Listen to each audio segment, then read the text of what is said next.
Hello everyone, welcome back to the channel. I'm G, this time with a Dauntless video. Now in this video I'm going to show you how I did the Frost Escalation with Discipline.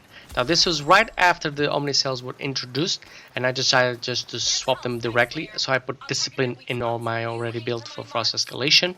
And because I was going to get hit a lot, I decided to stake the Scarn Lantern that gives you a little bit of shield. And since I was using shield, I decided to combine it with the Galvanize mod. I also took the Torgodoro Hammer, which is of course a heat hammer, blaze hammer, and Overpower and Cunning again, because Overpower and Cunning give you 30% damage if the Behemoth is staggered, which happens a lot with the hammer, and Cunning before the crit chances. Now, why I take from this build is Discipline gives you 10% damage but 50% less healing from any source, either events or potions. You can stack more of it, and at max stack you get 50% crits chance, but you get 100% more damage taken. To increase the stacks you have to do a parry punch. I don't know if you have to boop or just do the punch, because in Iceborne you just have to do the punch. Here I don't see it stacked just by punching, but if you get that max stacks you get 300 damage in each punch and 6% crit damage. This stacks up 4 times and has a cooldown of 15 seconds. Now, doing the entire gameplay, I didn't felt like I was that overpowerful, although I was using the Galvanized Cell. Now, the Galvanized Cell, for each 50 shield that you have, you get 1% crit and 16 crit damage. So I had here like the Scarn gives you a max stack of 300 shield, so it's like 6% at max. But in this combined with Discipline, works. It just works. It just does. But I didn't see Discipline doing this, being this overpowered thing like it was before. Before I saw my damage like being doubled all the time, and this time I didn't really felt it was working like that. Maybe because I wasn't getting stacks, or maybe because I didn't understand how stacks were happening. But the Galvanized and the Shield seem to work pretty well. You also have this advantage that if you start getting too much hits, you can just activate the Lantern Hold and you get a shield that gives you a little bit more of life to maneuver around. So it was really cool.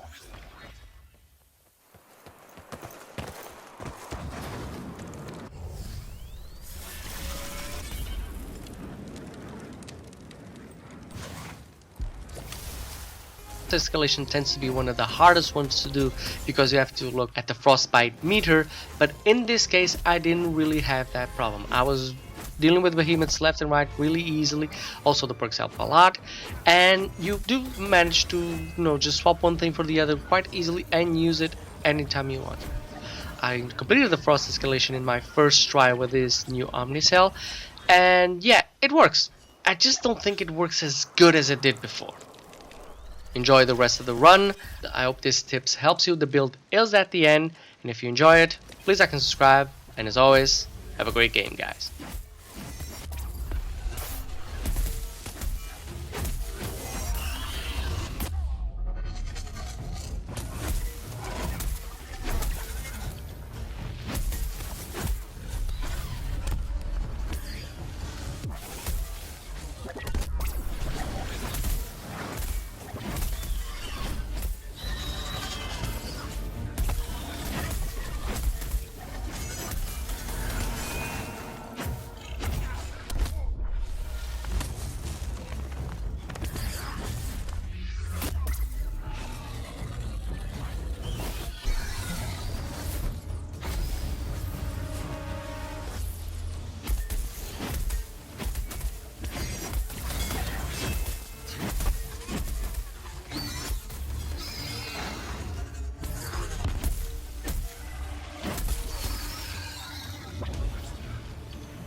gratitude of all Scaldistar, and the profound respect of their queen. The charge Aether is yours, of course.